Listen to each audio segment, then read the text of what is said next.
개인적으로 저에게 그 휴식의 시간이 주어질 때 제가 주로 하는 것이 무엇이냐면 그냥 멍하니 앉아서 스포츠 경기를 보는 것을 좋아합니다. 짬이 나는 시간이 그렇게 많은 것은 아닌데요. 그래서 긴 시간을 두고 경기를 전체를 보지 못하는 때가 더 많은데, 그 스포츠 경기를 종종 보다 보면 굉장히 두 가지 상반된 경기가 제 눈에 띄고 그런 느낌을 주는 그런 경기들이 있습니다. 첫 번째 경기는 어떤 특징이 있냐면, 굉장히 소문난 경기인데 기대만큼 재미가 없는, 볼만한 것이 없는 그런 경기가 있어요. 누구에게나 잘 알려진 두 팀이 맞붙는다, 이렇게 막 예고를 하고, 누구에게나 잘 알려져 있는 두 선수가 이제 경기를 한다라고 대대적으로 홍보를 해서 많은 사람들이 그 경기를 보러 왔는데, 사상 초유의 빅매치일 것이다 라는 그런 수많은 말들이 많았는데, 막상 뚜껑을 열어보면 별 볼만한 것이 없는, 굉장히 지루하기 짝이 없는 그런 경우가 많다라는 거예요. 또 그런 경기들이 보통 해외에서 열리니까 우리 한국과 시차가 있거든요. 그러면 이제 스포츠를 좋아하시는 분들은 새벽까지 기다리다가, 혹은 새벽에 일어나서, 잠을 자다가 일어나서 그런 경기를 보는 경우가 많은데, 그런 기대와는 달리 너무도 정말 볼 것 없는 경기를 볼 때면 내가 이런 고구마 같은 경기를 보려고 이 새벽에 일어났나라는 자괴감이 드는 그런 경기들이 있습니다. 또 그런가 하면 별로 기대가 안 되는 경기인데 막상 보면 흥미진진한 그런 경기들이 있어요. 하나도 기대가 안 되는, 누가 저 경기를 볼까 싶은 그런 경기임에도 불구하고 막상 경기가 시작되면 끝날 때까지 결과를 예측할 수 없는 그런 경기들이 있죠. 경기 내내 긴장감이 있고 정말 안 보면 어떻겠을까라는 그런 후회가 들 정도로 박진감이 넘치는 그런 경기가 있습니다. 유명하지도 않고 잘 알려지지도 않은 그런 무명 선수들 혹은 무명 팀 간의 경기인데, 이 경기 놓치면 어쩔 뻔했는가라는 생각이 들 정도로 재미있는 그런 경기가 있습니다. 오늘 우리가 함께 나눌 이 느헤미야 4장의 이야기는요, 이 느헤미야의 주도로 성벽 재건이 시작되는 그 시작에 있는 이야기입니다. 하나님께서 느헤미야에게 영적인 부르심을 주시죠. 성벽을 재건하라. 그 부르심 앞에 느헤미야의 이 선포를 듣고 이스라엘의 모든 백성들이 감동하며 순종합니다. 그런데 그 시작 앞에 위기가 찾아오죠. 마치 방금 제가 비유를 드렸던 운동 경기처럼 한 차례 거세게 공격을 퍼부은 뒤에 상대의 공격을 방해해야 되는 그런 상황이 지금 느헤미야의 눈앞에 펼쳐지고 있는 거예요. 저는 오늘 이 느헤미야 4장이 마치 한편의 경기와 같다, 치열한 운동 경기와 같다라는 생각이 들었어요. 남유다와 느헤미야를 향한 이 대적들의 공격이 있다면, 그 공격을 막아내는 느헤미야와 남유다 백성들의 방어가 있다라는 것이죠. 이 치열하게 방어와 공격을 주고받는 이 영적인 전투 속에 담겨져 있는 하나님의 메시지를 이 시간 함께 나누고자 합니다. 본문을 보면 크게 두 번의 라운드가 있는 것 같아요. 그 중에 첫 번째 라운드 함께 보도록 하겠습니다. 우리 1절에서 3절의 말씀 같이 한번 읽어보도록 하겠습니다. 함께 읽습니다. 산발랏은 우리가 성벽을 쌓는다는 말을 듣고 분노하고 몹시 분개했습니다. 그는 유다 사람들을 조롱하며 그의 동료들과 사마리아 군대 앞에서 빈정거리며 말했습니다. 저 유다 사람과 약골들이 무엇을 하는 것이냐? 그 성벽을 복원하겠다는 것이냐? 제사를 드리겠다는 것이냐? 하루 만에 공사를 끝내겠다는 것이냐? 타버린 돌들을 저 흙무더기 속에서 원상복구하겠다는 말이냐? 그 곁에 있던 암몬 사람 도비아가 맞장구치며 말했습니다. 그들이 무엇을 건축하든 여우라도 한 마리 올라가면 그 돌 성벽이 다 허물어질 것이다. 이 대적의 첫 번째 공격은 바로 진짜 위기는 마음의 위기다라는 거예요. 이 성벽 재건의 현장에 산발랏이라고 하는 사람이 나타납니다. 이 성벽 재건을 대적하는 사람 중에 한 명이죠. 1절을 보니까 그가 유다 사람들을 향하여 조롱하며 말했다라고 성경이 전하고 있어요. 그리고 바로 이어서 산발랏이 어떤 행동을 하냐면 바로 남유다 사람들의 심기를 건드리기 시작합니다. 프랑스가 낳은 유명한 축구 선수 중에 지네딘 지단이라는 선수가 있습니다. 지금은 현역에서 은퇴하고 스페인의 명문 구단인 이 레알 마드리드의 감독으로 일하고 있는데요. 이 선수가 얼마나 전설적인 선수냐면요, 이 지네딘 지단의 조국 프랑스가 월드컵에 나와서 딱 2번을 우승했습니다. 1998년과 그리고 2018년. 프랑스 월드컵과 러시아 월드컵에서 딱 2번 우승을 했는데, 그 가운데 첫 번째 우승을 할 때 1998년 프랑스 월드컵에서 우승을 할 때 이 지단이 핵심적인 역할을 했어요. 그래서 그 당시에 많은 사람들이 이 지단이 없으면 우승 못했다라고 불리우는 그런 선수였죠. 자, 그런데 이 지단이 2006년 독일 월드컵 결승전, 이탈리아와의 결승전에서 돌이킬 수 없는 실수를 저지르고 맙니다. 바로 이 장면이에요. 자, 선수의 그 반대편 이탈리아 선수의 가슴에 머리를 들이받은 거예요. 자, 이 행동으로 이 결정적인 결승전에 지단이 경기 도중에 퇴장을 당하고 결국 그 경기에서 프랑스는 이탈리아에게 지고 맙니다. 엄청난 비난이 쏟아졌습니다. 도대체 지단은 이 중요한 경기에서 왜 이런 말도 안 되는 행동을 저질렀는가? 그리고 도대체 무엇 때문에 이 지단이 박치기를 할 수밖에 없는 상황을 만들었는가? 이 프랑스 국민들은 이 이탈리아의 이 선수를 정말 죽일 듯이 분노를 했죠. 많은 사람들이 의문을 품었습니다. 그런 지단과 같은 그런 대선수가 그 중요한 결승전에서 도대체 왜 그런 상식 밖의 행동을 했을까? 이 대회가 끝나고 어느 언론 인터뷰에서 그 사건의 전말이 밝혀졌어요. 여러분, 축구 경기라면 굉장히 유명한 선수, 상대팀의 입장에서 이 선수 막지 않으면 우리는 진다, 그렇게 여겨지는 그런 선수가 있어요. 제가 그런 선수였거든요. 믿기 어렵겠지만 이 지단이 워낙 뛰어난 선수다 보니까 상대편 입장에서는 무조건 막아야 돼요. 밀착 마크를 할 수밖에 없었던 거죠. 그래서 수비수의 입장에서는 수비를 하다 보면 몸싸움도 하고, 그날따라 이 이탈리아 선수가 집요하게 지단의 옷을 붙잡은 거예요. 이탈리아가 사실 수비가 굉장히 강한 팀이거든요. 그래서 굉장히 심판이 안 보일 때, 카메라가 안 잡힐 때 굉장히 더티한 반칙들을 많이 하는 팀으로 유명합니다. 막 옷을 막 잡아당기는 거예요. 그래서 이제 지단을 쫓아다니는 수비수에게 지단이 이렇게 이제 심리를 긁은 거죠. 너 그렇게 내 옷 갖고 싶으면 내가 경기 끝나고 줄게. 자꾸 잡아당기니까 내가 경기 끝나고 주겠다. 이렇게 얘기를 한 거예요, 지단이. 그랬더니 이탈리아 선수가 하지 말아야 될 이야기를 한 겁니다. 이 지단의 누나를 언급하면서 굉장히 성적으로 모욕적인 발언을 한 거예요. 그 말을 듣고 이 지단이 화를 이기지 못하고 아까 그 그림처럼 가서 머리를 들이받은 거죠. 이 스포츠 경기나 전쟁에서 굉장히 중요한 요소 중에 하나가 심리전이라는 요소가 있습니다. 어떤 사람들은 이 심리전의 영역이 눈에 보이는 가시적인 전력보다도 더 중요한, 그리고 더 결정적인 영향을 준다라고 이야기를 합니다. 이 느헤미야와 남유다 백성들에게 산발랏이 집요하게 하고 있는 전략이 뭐냐면 영적인 심리전이에요. 자, 너희같이 약해 빠진 사람들이 무슨 성벽을 짓겠느냐? 너희가 쌓은 성이면 여우가 올라가도 다 무너진다. 그런 조롱을 하고 모욕을 한 것이죠. 사실 그들이 그렇게 조롱과 모욕을 한 이유가 있었습니다. 산발랏은 잘 알고 있었어요. 그 마음만 건드리면, 그 심리만 무너지면 모든 것이 무너진다라는 것을 잘 알고 있었기 때문이에요. 자, 그 마음의 한가운데 무엇을 건드렸냐?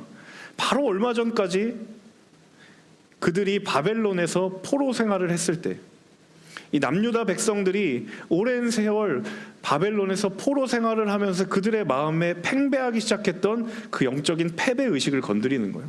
너희들 아무것도 아니다. 보잘것없는 존재다. 그런 너희들 포로에 끌려갔던 사람들 아니냐. 근데 돌아와서 무슨 일을 하겠다고. 너희들이 지은 성벽은 다 무너져 버릴 거다. 그것을 건드리기 시작하는 거예요. 그리고 그것이 흔들리면 그들의 속절없이 무너지게 될 것이다라는 확신이 이 산발랏을 비롯한 대적들이 가지고 있었던 생각이었어요.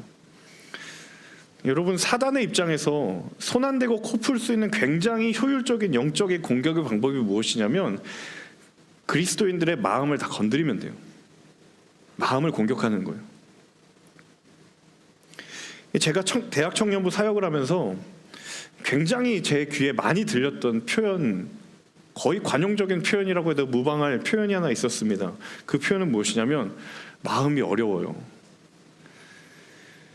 공동체 내에서 사역이 많고 막 힘들어서 어려워요라는 말은 별로 못 들어봤는데 왜 그렇게 마음이 어렵느냐는 말은 수도 없이 여러 군데서 말을 하는 것일까? 여러분, 육체의 힘듦보다 마음의 위기로부터 우리에게 닥쳐오는 그 위기와 어려움이 얼마나 큰 것인지를 우리가 모두 이미 다 알고 있다라는 거예요. 그 마음이 흔들리면 그 무너지는 위기는 걷잡을 수가 없습니다. 그러니까 진짜 위기는 다른 눈에 보이는 위기가 아니라 마음의 위기이고 영혼의 위기였다라는 것이죠. 근데 그 대적의 첫 번째 공격에 대해서 느헤미야가 첫 번째 방어를 합니다. 4절과 5절 말씀 같이 한번 읽어보겠습니다. 느헤미야의 첫 번째 방어입니다. 4절과 5절 함께 읽습니다. 우리 하나님이여, 우리의 기도를 들으소서. 우리가 멸시당하고 있습니다. 그들이 하는 욕이 그들에게 되돌아가게 하소서. 그들이 포로가 돼 남의 땅으로 끌려가게 하소서. 그들의 죄악을 덮지 마시고 그들의 죄를 주 앞에서 지우지 마소서. 그들은 우리 앞에서 주의 얼굴에 욕설을 퍼부었습니다. 이 산발랏과 도비아가 지금 하고 있는 그 영적인 회방 앞에서 느헤미야가 취했던 반응이 뭐냐면요, 하나님 앞에 기도하는 거였어요. 근데 저는 이 기도했다라는 행위보다 사실 오늘 이 구절에는 그들이 했던 기도의 내용을 조금 더 주목해 보고자 합니다. 이 4절과 5절이 느헤미야가 기도한 내용인데요, 이 기도의 내용에 굉장히 중요한 특징이 있어요. 그것은 무엇이냐면 바로 그 기도에 담겨져 있는 내용의 출처가 어디냐면 바로 시편의 말씀이다라는 거예요. 이 4절과 5절의 느헤미야의 기도의 내용이 정확하게 시편의 기도와 일치하고 있다. 느헤미야는 시편의 기도를 지금 가져와서 그 하나님의 말씀을 자신의 기도로 바꾸고 있다라는 거예요.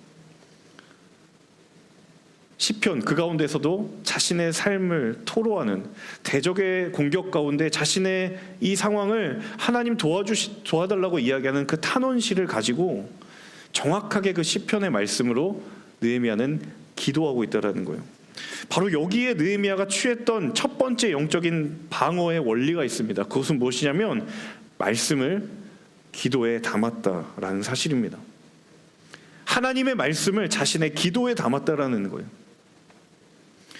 한번 가만히 생각해 보면 그런 질문이 듭니다. 느헤미야는 도대체 어떻게 시편을 알고 있었을까라는 그런 의문이 들어요. 어떻게 하나님의 말씀을 이렇게 잘 알고 있었을까? 왜 이런 질문을 하냐면요, 느헤미야의 삶의 배경을 잘 살펴보면 이 느헤미야는 시편을 잘 알고 있을 만한 정황과는 거리가 먼 삶을 살았던 사람이기 때문이에요. 잘 알고 계신 것처럼 느헤미야는요, 유대인이라는 혈통을 제외하고는 유대인의 삶과는 연관성이 하나도 없습니다. 애초에 태어나기를 유대 땅이 아닌 페르시아 땅에서 태어난 사람이고요, 그 페르시아의 궁궐에서 일찌감치 일을 하면서 그 이방의 문화에 젖어 있었던 사람입니다. 그런데 그럼에도 불구하고 지금 느헤미야가 하나님의 말씀을 잘 알고 있었던 거예요. 그리고 그 말씀을 알고 있었던 것뿐만 아니라 그 말씀을 자신의 기도에 담고 있었다라는 거예요. 이 말은 결코 당연하거나 일반적이지는 않다라는 사실입니다. 그렇다면 이 말은 도대체 무슨 의미일까? 느헤미야가 자신의 기도를 말씀에 가져왔다는 것은 무엇인가? 느헤미야는 말씀을 알기 위해 힘쓰며 살아왔다라는 거예요. 지금 그의 지나온 일생이 무엇을 말해주고 있느냐면 나는 말씀을 끊임없이 알기 위해 힘썼고 그렇게 살아왔다라는 거예요. 자, 페르시아에 있습니다. 이방의 왕을 섬기는 사람이에요. 말씀을 가까이 하기 쉽지 않은 상황과 환경에 처해 있었고 그렇게 평생을 살아왔어요. 하지만 그럼에도 불구하고 그가 하나님의 말씀을 알기 위해, 그리고 그 말씀이 내 삶이 되기 위해 끊임없이 애썼고 힘쓰며 살아왔다라는 거예요. 왜 느헤미야가 하나님의 말씀을 알기 위해 힘쓰며 살았는가? 단 한 가지 이유예요. 말씀은 하나님을 움직이게 하는 힘이 있기 때문입니다. 하나님의 말씀은 하나님을 움직이게 만드는 힘이 있기 때문이라는 사실을 그가 알았다라는 거예요. 그래서 하나님의 말씀이 기도로 바뀌면 거기에 하나님이 일하시고 그곳에는 한계가 없는 영적인 능력이 있기 때문이라는 사실입니다. 여러분, 우리에게 도전하기를 원합니다. 이 계속되고 있는, 끊임없이 반복되고 있는 여러분 비대면의 상황 가운데 여러분 정말 여러분의 하루의 삶 가운데 하나님의 말씀을 알기 위해 얼마나 애쓰고 계십니까? 내가 소셜미디어를 하는 시간은 있지만 하나님의 말씀을 단 한 번이라도 펼 수 있는 하루의 시간이 과연 있습니까? 하나님의 말씀을 알기 위해 애쓰고 있는 시간이 있느냐라는 거예요. 너무 바쁘고 그 말씀 볼 수 있는 상황이 안 돼요. 여러분, 느헤미야도 마찬가지였어요. 느헤미야는 더 했어요. 상황과 환경이 따라주지 않았습니다. 이방의 땅에서 신앙을 지키는 것 결코 쉬운 일이 아닙니다. 그럼에도 불구하고 그는 말씀을 알기 위해 힘썼다라는 거예요. 그리고 결정적인 순간에 그의 기도에 하나님의 말씀이 담겼고 그 말씀이 하나님을 움직이게 만들었다라는 거예요. 그렇다면 여러분, 우리가 이 사실을 믿는다면 우리가 하나님의 말씀을 알기 위해 힘써야 할 또 다른 핑계거리는 없어야 될 줄로 믿습니다. 여러분, 손자병법이라고 하는 책에 보면 굉장히 유명한 전쟁의 원리가 있습니다. 적을 알고 나를 알면 100번 싸워도 위태롭지 않을 것이다. 근데 저는 여기에 영적인 원리를 좀 응용해 보고자 합니다. 하나님을 알고 나를 알면 100번 싸워도 위태롭지 않을 것이다. 세상은 말합니다. 적을 알고 나를 알면 위태롭지 않을 것이다 라고 이야기하지만 하나님의 사람들은 하나님을 알고 나를 알면 내 삶은 100번 싸워도 위태롭지 않을 것이다. 여러분, 하나님의 말씀이 왜 중요할까요? 그 말씀을 기도로 바꾸는 것이 왜 중요할 걸까? 말씀은 하나님이 누구인지를 아는 중요한 통로, 유일한 통로입니다. 그리고 말씀은 내가 누구인지를 알 수 있는 유일한 통로이기 때문입니다. 여러분, 여러분의 기도의 언어를 잘 한번 살펴보세요.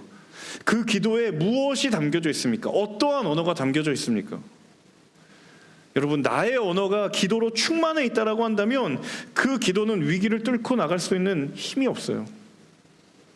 우리의 기도는요, 하나님의 말씀으로 충만케 되어야 거기에 힘이 있는 줄로 믿습니다. 하나님의 언어로 충만케 되어야 거기에 힘이 있는 줄로 믿습니다. 사랑하는 여러분, 하나님의 말씀을 기도로 바꾸는 사람은 상황에 따라서 기도의 내용이 흔들리지 않는 줄로 믿습니다.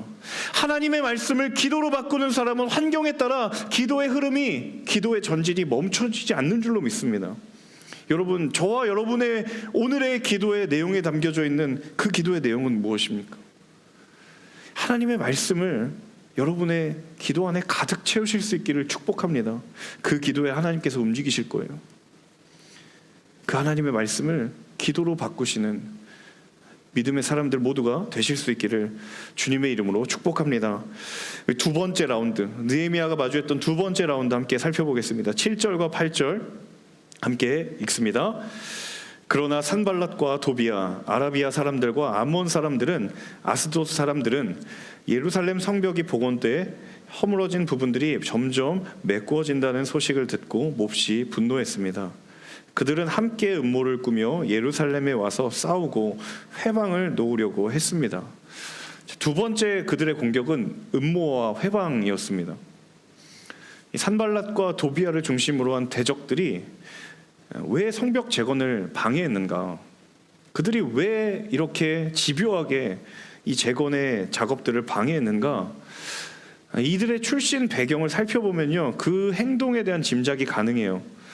자, 산발랏이라고 하는 사람은 역사의 기록에 의하면 사마리아의 총독이었습니다. 그리고 도비야라는 사람은 암몬 사람이었고요, 그리고 이후에는 사마리아의 관리로 일을 했습니다. 그러니까 남유다 백성들이 바벨론이 침략을 해서 나라가 다 망하고 이제 그들이 포로로 끌려갔을 때 그 남유다 땅에 누가 왔냐면 이들이 온 거예요. 이 남유다에 거주하지 않고 있었던 사람들이 그 땅에 들어와서 그 땅을 차지했고 거기서 자신들의 기득권을 형성하기 시작했던 것이죠. 자, 그러던 중에 남유다 백성들이 고국으로 돌아왔어요.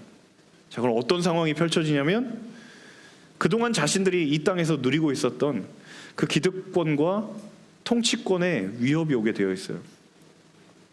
원래 살던 사람들이 돌아왔기 때문에 자신들은 남유다의 거주민이 아니었고 사마리아에서 온 사람이었기 때문에 자신들의 입지가 흔들릴 수밖에 없었던 것이죠. 그래서 그들이 돌아왔다라는 건 자신들이 그동안 누렸던 기득권, 통치의 권리, 그 모든 것들을 다 빼앗긴다는 것을 의미했기 때문입니다. 자, 그들의 기득권이 어디서부터 왔을까?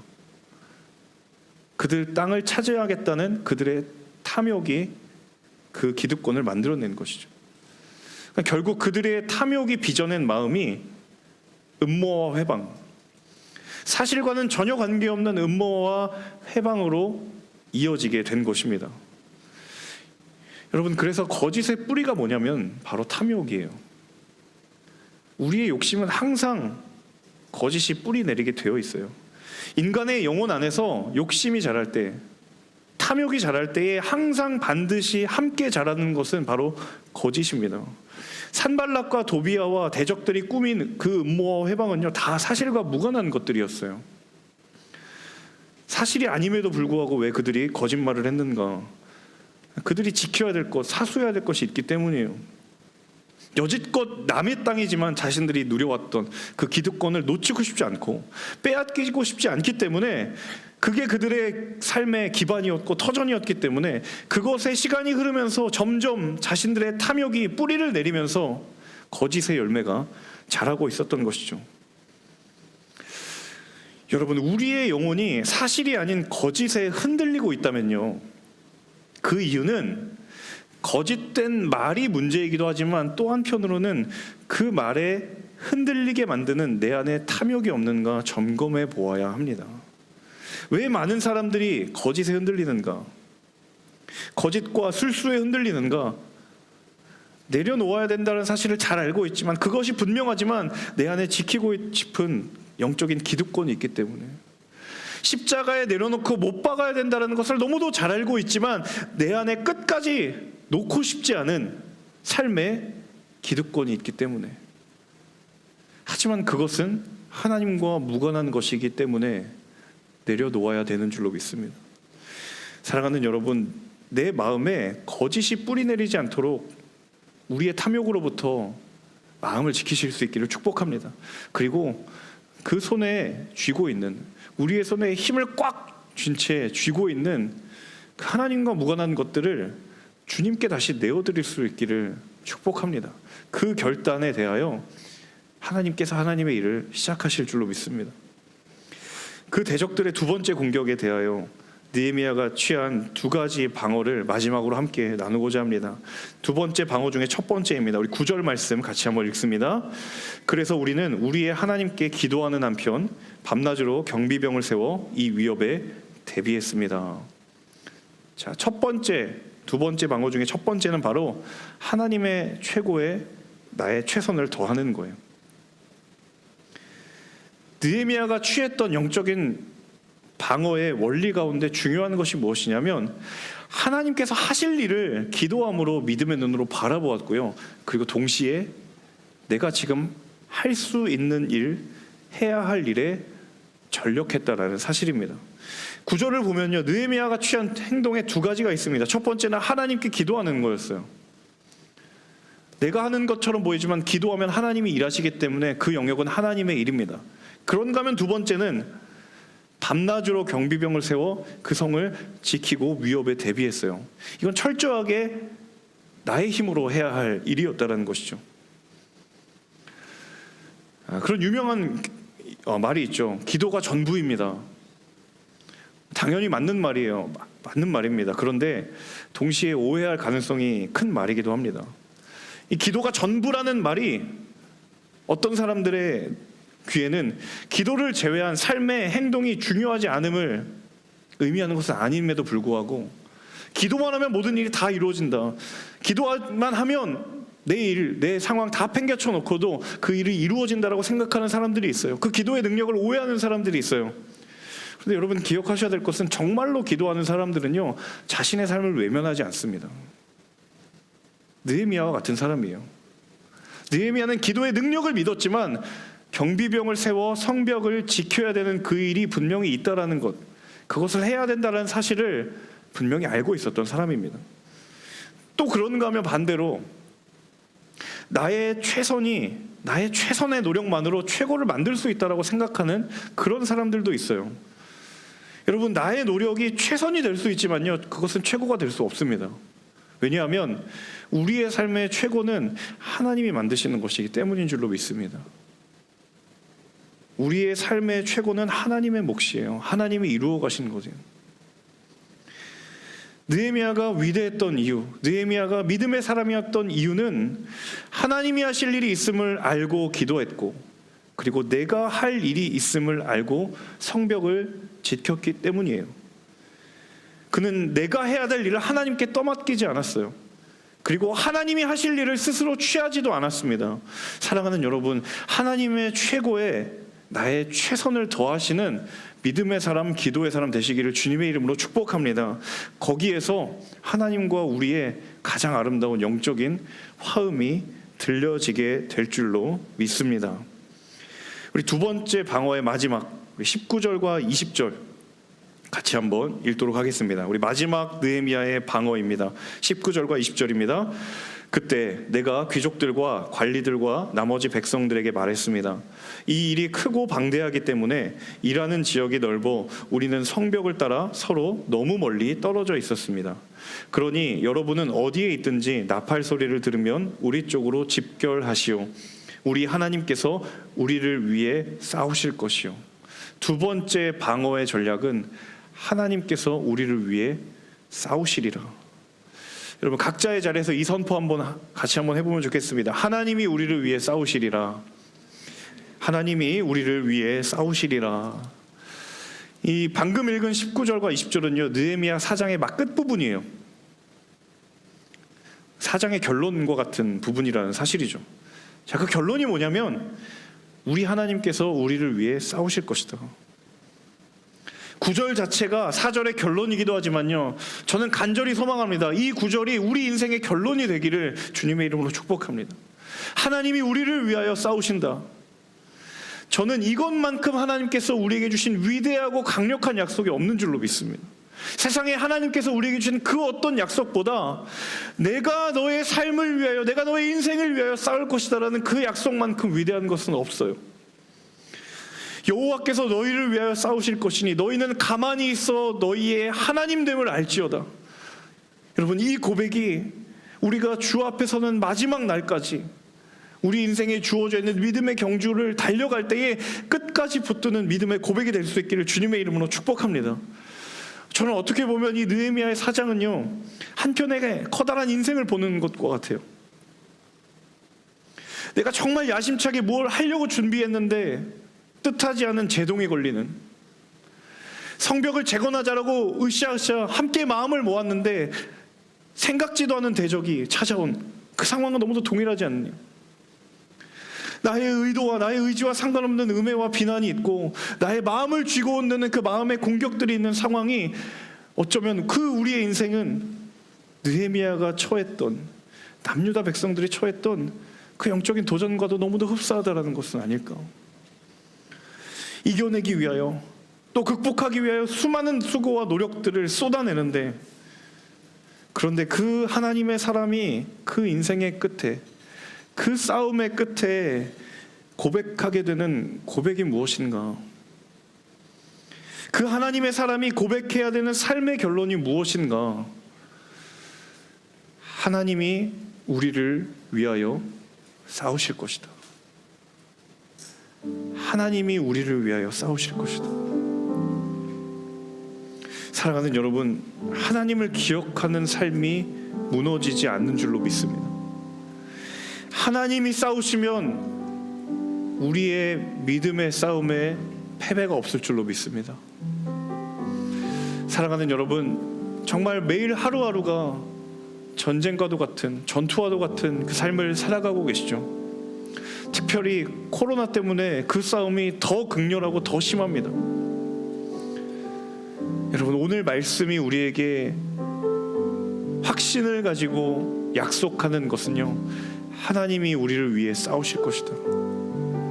이것이 싸움의 기술입니다. 이것이 싸움의 전략이고, 그 기술과 전략을 하나님께서 우리에게 알려주셨습니다. 새롭게 시작되는 이 한 주간에 우리 모든 삶의 자리에서 이 영적인 전략과 기술을 하나님을 의지하여 아낌없이 유감없이 발휘할 수 있는 그런 하나님의 사람들 모두가 되실 수 있기를 주님의 이름으로 축복합니다. 이 시간 함께 찬양하며 기도할 텐데요, 하나님, 우리의 삶의 모든 전쟁이 하나님께 속해 있음을 이 시간 믿음으로 선포합니다. 우리를 위하여 하나님 싸우실 때에 우리는 가만히 있어 우리가 하나님께서 하나님됨을 알게 될 줄로 믿습니다. 주님, 그 믿음의 고백과 선포에 경험하고 은혜를 누리는 우리의 삶이 되게 하여 주십시오. 우리 이 시간 함께 찬양하며 주 앞에 기도하며 나아가도록 하겠습니다.